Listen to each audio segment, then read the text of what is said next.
2 days have passed after the huge patch we just got, so now we can see how the meta is actually shifting and forming. So in this video I'll give you 5 of the best decks right now, show you their mulligans, win rates, as well as some general tips, so you guys have a better idea of how to play with and against these decks. So if you're serious about Hearthstone, drop a like and subscribe to the channel. And don't forget you can have some Hearthstone coaching. Now, let's check out the decks. You are not prepared! Obviously, the big winner of the patch was Spell-Talking Hunter. Like, right now you can't really go wrong with either of these variants, and we even have 30,000 games on one of these particular lists for the last 2 days, which is kinda huge. We have several different iterations, some with a lot higher win rate than others, but yeah, all around Spell-Talking Hunter right now is best, and it seems like this is the best performing list, at least for now. So here's the variant up close. So we have a couple of Glacial Shards here, which is kind of interesting given the fact Shopper Demon Hunter is not exactly in the meta anymore. But you can definitely do some good tempo plays with this, you can still prevent opponents from attacking with their weapons, and you can also fight for the board easier, so you can actually stick a bigger RC Rampage like that, or a bigger Saddle Up kind of deal. So it's not something you just hold off against weapons nowadays. You usually can actually use it against the early game minions as well. And it's also not a bad way for you to actually buff up your board with the help of Observer of Mist like that. The other interesting difference in here is the Painted Canvasaur, which is kind of a mediocre beast, not gonna lie. But at least it's a beast, and you can actually draw it from your deck with the help of the random 1-2 buzzard you could be getting out of your Saddle Up. And also sometimes it could high roll you some good Poison, some good Rush, some good Wind Fury, Divine Shield, Stealth, all of that good stuff. So it's definitely not the worst card in the deck.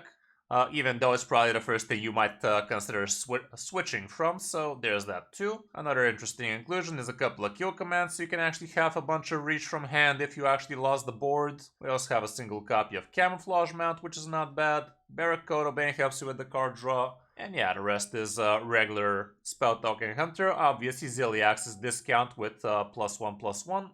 So nothing too fancy on that front. You could check out my detailed guides about this deck, a lot of coaching session videos out there as well. All around, it's not a very hard deck to be piloting well with, so definitely give those a check and you should be flying with it. Matchup wise, we actually have quite a lot of stats here, and the main counter to this deck would be Flood Pally, because they have a lot of good removal as well as a lot of good punishes for us actually going wide. So it's definitely a deck to be looking out for. But other than that, everything looks great, including Highlander Warrior, which a lot of people have a misconception that this deck should be losing to. It really doesn't. As for the mulligan, here's what the stats show going first. And in this particular variant, the weapon is always going to be great. The weapon not as much. The variant with the spiders used to be pretty great with location early, but in this variant not so much, so keep that in mind.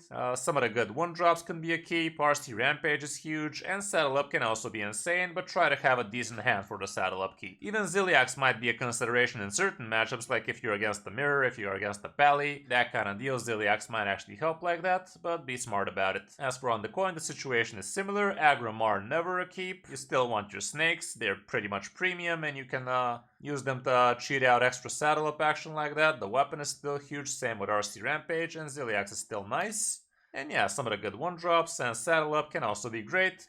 Keep in mind, Awakened Tremors is not exactly amazing going second, and it's also not amazing going first against certain opponents, like in the Mirror for instance. Awakened Tremors is not exactly a premium keep for you to start off with, because they can just counter you with a couple of snacks, and that's not gonna be too great for you. But yeah, the rest is basically the same. And for other good Hunter decks right now, we are actually seeing some interesting iterations, like this one for instance is having hell of a good stats. It still runs the core pieces of Spell-Talking Hunter, but it has some big action going at the end with Yodler, the Mystery Egg, Mukla, this thing, and King Plush, pardon me.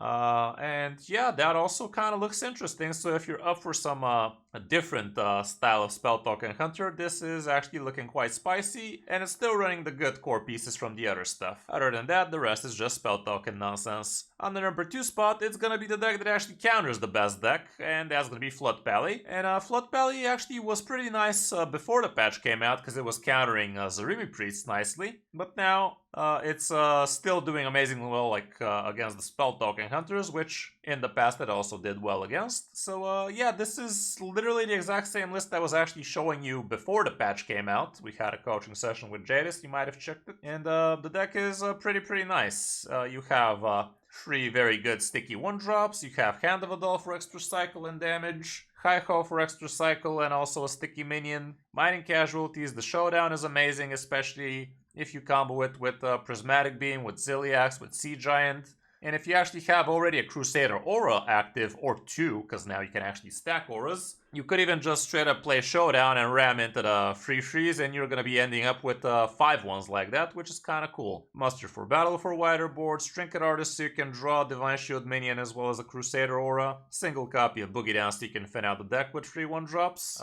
Flash Sale is a nice extra bit of damage like that, and it also gives you a sticky 2-4 along the process. Couple of Tigris plushies help you nicely, and they're also rush minions, so they're great after you've played Crusader aura especially. Prismatic Beam helps you against all those hunters, the mirrors, all of that nonsense. Ziliax is again +1, -1, and a couple of Sea Giants for some big men. The deck is definitely very nice in the current meta, and mainly because you're going to be seeing plenty of hunters usually on your climb to legend, so definitely worth a shot. Matchup wise, here's what it looks like. Spell Token, very good matchup for you. Rainbow DK not so much. Highlander Warriors was a little bit iffy. And Mining Rogue is going to be 50-50. If they're good, they will be able to discover a lot of removal, so there's that. For other good Pally decks, here's what the stats show, and we also have Hand Buff Pally doing nice and good. This is a very weird list with all sorts of weird stuff like Observer of Mysteries. You also have Hearthstone Brew, Magatha, like a lot of weird stuff. Couple of Dirty Rats. We also have different iterations of Flood Pally. This one has a lot of tech cards in it, a lot more expensive, a lot more legendaries, but it's also looking quite fine. Another more traditional Hand Buff Pally I've also showed you in the recent videos, which is doing hella fine, but that's about it for Pally. Like, these 2 options are your way to go. On number 3 spot, another obvious winner is gonna be Highlander Warrior, and even though it did get quite a few cards nerfed, the major buffs to Highlander cards like Bran and Reno are still kinda huge. No longer are you gonna have to worry about Plague Decays ruining your entire game plan, and yeah, that just makes it a lot safer for you to actually just go for your main game plan without really caring about what the opponent is trying to shuffle into you. And now the only counter to you would be some Dirty Rats, and they have to be pretty lucky to actually snipe off your brand like that. So it's a lot more secure to actually be playing Highlander Warrior right now. And this list is not even running the Trial by Fire, which got recently nerfed, which is kind of a weird choice, I think. I still believe it's a very good card to be running. And we also have Sanitize getting nerfed up to 6 mana now, but it's still a hell of a strong card. Aftershock got slightly buffed, which is kind of nice. And yeah, all around, you're already supposed to be familiar with this deck. Against aggro matchups, you're not really going for the Bran game plan, you're just controlling the hell out of him. Against control matchups, you go for the Bran, into the either Boom Boss, Inventor Boom is also tons of stats like that, like with the Ziliaxes, with the Burrow Busters. You also have the Excavate game plan, so after Bran happens, you can fill the board with a bunch of very big men like that. And in the ETC, we have Dirty Rats, so you can play around some combo decks, Photographer Fizzle, and also Rustler Viper, because there are some weapon decks out there still, like I did face against a Spectral Cutlass rogue, and that was kind of annoying. There's also hand buff pallies, like we said, and all sorts of different things like Holiday and whatnot. With a Dirty Rat, you can break some combos, like even in the mirrors, and with Photographer Fizzle, you could even take 2 snapshots of your hand if you've actually played Bran already, and that way you can play up to 3 Renos, up to 3 Boom Bosses, like it can become very crazy. There's also other variations of the deck that are running other things in the ETC, like the 1/4/1/3 Armor Vendor and Celestial Projectionist, and with the Celestial and the Armor Vendor you can actually do some pretty sick things. Like if you already play Bran and then you play ETC, you can pick both the 1/3 and the Projectionist, and you can literally gain like, what is it, 28 armor like that. Like you play the Armor Vendor, you gain twice the armor, like 8. Then you play Projectionist, he gives you 2 more Armor Vendors, and that's like 2 more Armor Vendors that give you 8 armor each, so that's pretty insane like that. But yeah, this list is going for a more traditional approach. Other than that, matchup wise, we don't really have that much stats, but Spell Token Hunter is not a very good one one for you. Flood Pallies, I think it was actually a hard matchup for the Paladin. And yeah, the others are kind of a mystery. I can't even pull for closer situations. I guess with a similar deck, like this one for instance, has tons of games, so there should be some better matchup situation. And yeah, here we can see that Zarimi Priest is still a problem. Spell Token also is hard, and Pain Warlock is one of the new decks that's more like old new decks that is coming back, and the main reason is it's hella good against Highlander Warrior. I'm also gonna use this one for the Mulligan guide, I guess, because it's a lot more populated. And going first, here's what the stats show. You're basically gonna want to be looking for card draw like Needle Rock, Tank Cry helps you get your Burrow Buster or Ziliax. Steam Guardian ain't bad. Depending on the matchup, you could hold on to removal like Bash, Bellowing. Gaining Armor ain't bad with the Excavate as well. Sanitize is a bit pricey, but if you're against something that you know is gonna go wide and tall, you might. And yeah, you are basically gonna have to be smart. Depending on the matchup, you are gonna be looking for different things, but it's usually card draw or removal. Like,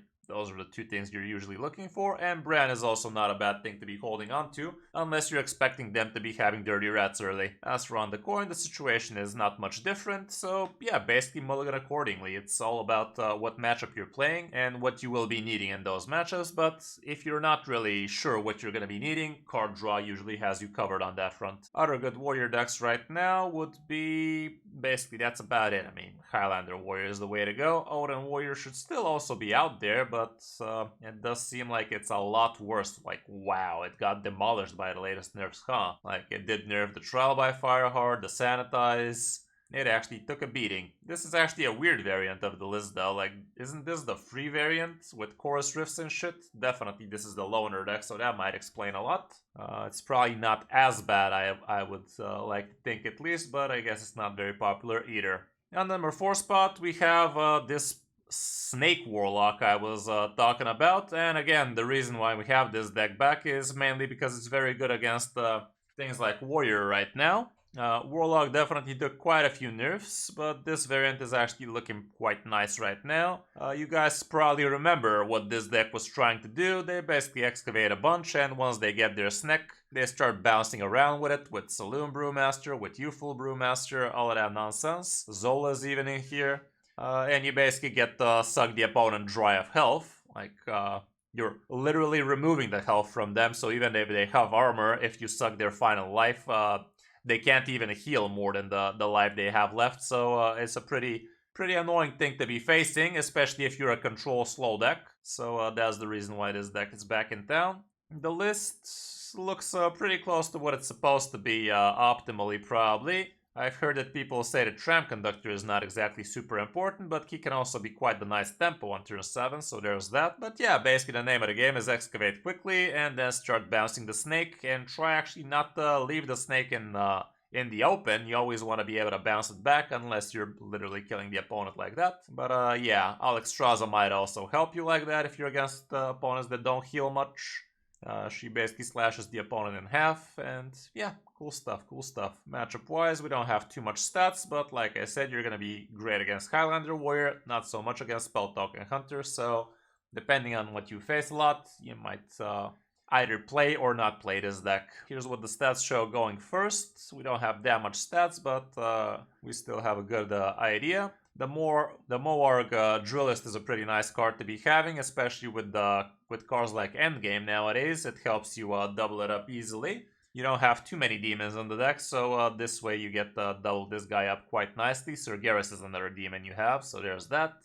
Frequency Oscillator helps you drop this even sooner, because it's actually a mech as well as a demon. Depending on the matchup, Table Flip might be important, Smokestack could be nice, Kobold Miner. Basically, you're looking for the Excavate package, and if you're expecting a lot of early game pressure, you might also consider some removal, I guess. As for on the coin, it's not much different. Sergeris definitely isn't something you're going to be keeping. I'm not sure Popgar is something you'd keep either, but the Moarg and the Excavate package probably can't go wrong with those. Demonic Studies is actually interesting, but I guess you play this just so you can discount the Moarg up to a turn 3 or heck even a turn 2. Like with the coin, you could just drop it that fast, so that's kind of cool. But yeah, kind of same stuff. For other good Warlock decks, I actually almost included Sludge Warlock because as you can see it's actually doing quite fine with 2 different iterations of the deck, but kind of small sample size, so I decided to go with the big sample size but a lot less win rate. But then again it's kind of somewhat fresh, somewhat new, so that might be cool for you. Pain Warlock is also out there with a lot of stats. Wheel Warlock definitely took a fat hit. It probably is gonna take it a while to figure out a good version of it. Like this has to be wrong. Like people probably forgot that Reno doesn't work anymore and actually still made 2 frickin' 100 games before realizing Reno doesn't work anymore like that. Like this is after the patch came out, so I don't even know what the hell happened here, guys. Like who the fuck plays Wheel Warlock with Reno still? But yeah, it's either Sludge, Pain, or Snack Warlock right now. And lastly, we have this somewhat new. Like we saw different iterations of Hero Power Druid before, and this is Hero Power Spell Power Druid actually. But right now, with all the buffs it actually received, we are seeing some interesting different lists of Druid out there, and this is one of the best performers with a decent sample size, and I did face this a few times, and it can definitely take you out of nowhere. It does have a decent punch to it, and it also has the Hero Power package included as well with a couple of Groovy Cats basically, so you have a lot of damage on your button. And it does have some dragons in there for some ramp. Chia Drake is also a dragon, it got buffed now so it's bigger. And they basically get a bunch of spell power and they can swipe the shit out of you that way, like with the help of the location. They can gain spell power easily with the Chia Drake, and suddenly they have very, very nice swipes with AoE and all of that, so that can be tons of damage. Truck Gem Tosser also helps them with a bunch of damage. They have very cheap Woodland Wonders, like giving yourself a couple of 2/5s like that definitely ain't no joke. And it's only like 3 mana. It's actually only 2 mana if you have spell power, so that's literally insane. Like turn 1 the location, into turn 2 couple of 2/5s. I don't know, man. Not many classes deal with that well. Phase in here so they can heal a bunch. And yeah, all around, definitely plenty of different iterations of this deck that are doing quite fine. And you even have the +1, -1 Ziliax in this one, which kind of sounds weird, but you do definitely token out a lot, especially with the Woodland Wonders, with Desert Nest Matron, all of that nonsense. It can actually take you out of nowhere like that. Matchup wise, we actually have a good amount of stats showing, and it's actually great against Spell Token Hunter. And we did face it with Highlander Warrior, and it was not fun. Like, we actually thought we were winning until we weren't. So maybe, I guess, if we played it better, if we actually knew what we were expecting out of him, it could have been better. But yeah, it's no joke right now. It's actually a good deck. Here's what the stats show going first. You're basically looking for the good dragons, for the location, for the Piper. Woodland Wonders is premium, especially with location already. But as you can see, not many people keep it. So yeah, it's gonna come down to, do you actually have the location? Gift Wrapped Whelp ain't bad. Yeah, basically you're looking for the dragons early on and some of the ramp action. As for On the Coin, it's not much different again. It rarely is with decks like these, so yeah, mulligan accordingly. For other good Druid decks, we have plenty of different iterations of this thing right now. There's also a Highlander Druid out there, which is doing fine. There's Straight Up Dragon Druid, which is doing great. And yeah, the Druid class is gonna be seeing some different things coming to it. It seems we're basically gonna have to let it cook for a while so we can see what the best performers are for the deck. But yeah, as you can see, we're actually having some serious stats, like not very high win rate, very decent sample size though. And we do have some very high win rate variants with probably the people that really know what they're doing with it. There's also some Aviana Druids out there as well. So yeah, definitely a lot more game for Druids nowadays. For the classes we haven't mentioned, starting off with Death Knight, Plague Death Knight still seems to be doing okay-ish. Small sample size on all of them, so there's that. Seems like hand buff Death Knight is also not that horrible nowadays. Rainbow Decay is still playable. But yeah, Death Knight has definitely lost a good chunk of power after the change to Highlander decks. With Demon Hunter, Shopper Demon Hunter is still probably your best bet. There's still variants that are running the Sharpshooter, which can be pretty good, but we don't see it represented right now. I guess it's gonna need a little bit more time. But yeah, if you had Shopper Demon Hunter, you can still jam with it. For mages, Elemental Mage is actually seeing some serious rise in power, even though I don't know, like why the hell is this so high? Nothing changed for it. I guess the meta changed for it and nothing else. It's not serious rise in power, but the thing is, this thing is literally free. Like it's just rares and commons and core cards. So if you're on a tight budget, this Elemental Mage might be the deck for you. But as you can see, things like Sith Mage, Spell Mage, they're not really anything to write home about. So yeah, the nerfed Miracle Salesman is not their friend. With Priest, Zarimi Priest is still probably your best bet. There's probably gonna be it's probably gonna need a little bit of time to really figure out what the best performer looking deck is going to be, but it's still probably gonna be a Zarimi bullshit funnel cake kind of super tempo kind of high roll deck, so keep that in mind. We also have Rogue with here's the Spectral Cutlass row we actually lost to. It's quite random, but if they start slapping you with a big Spectral Cutlass lifesteal weapon and actually get the mic drop, actually get the harmonic hip hop, it becomes very hard to actually stick some damage to them because they keep on healing for like 5 or 10 and they keep on discovering random bullshit removals, so you can't even stick a board, which becomes very annoying, and they also even have to ask Greymane to repeat all of that crap, so it's definitely not fun. Apparently Wishing Rogue is still out there. We did see quite a few Mining Rogues, didn't realize it's this bad, but it might be skill issues here because you definitely need to be very good with the discovers nowadays. And we're still not seeing Pirate Rogue, so I guess the buff didn't really help it. Here's actually a list with a lot of games and very sad results. And lastly, with Shaman, Highlander Shaman seems to be its best bet right now. Nature Shaman is actually taking a beating. What the hell, man? Like, I really thought Nature Shaman should remain hella strong after these not-so-hard nerfs, but guess we might have been wrong. Maybe the meta shifted hard against it or something, but I'm not sure about that. Looks a little bit weird, but yeah, Highlander Shaman is a lot more playable now, and Vipers might have to start returning to your decks. Anyway, that's gonna be it for this top 5. Hope this helps you figure out what you want to be playing. Be careful crafting too much, because the meta is definitely very fresh right now, a lot of changes, so be on the lookout. It might be a little bit too early to start crafting, and also don't forget we might actually see some nerfs to some of these decks, so be careful is what I'm trying to say. Anyway, if you enjoyed the video and like what I'm doing, drop a like, subscribe to the channel, and don't forget you can hire me for some Hearthstone coaching. Thanks for watching, I'm Kris05, and I'll see you in my next video or stream.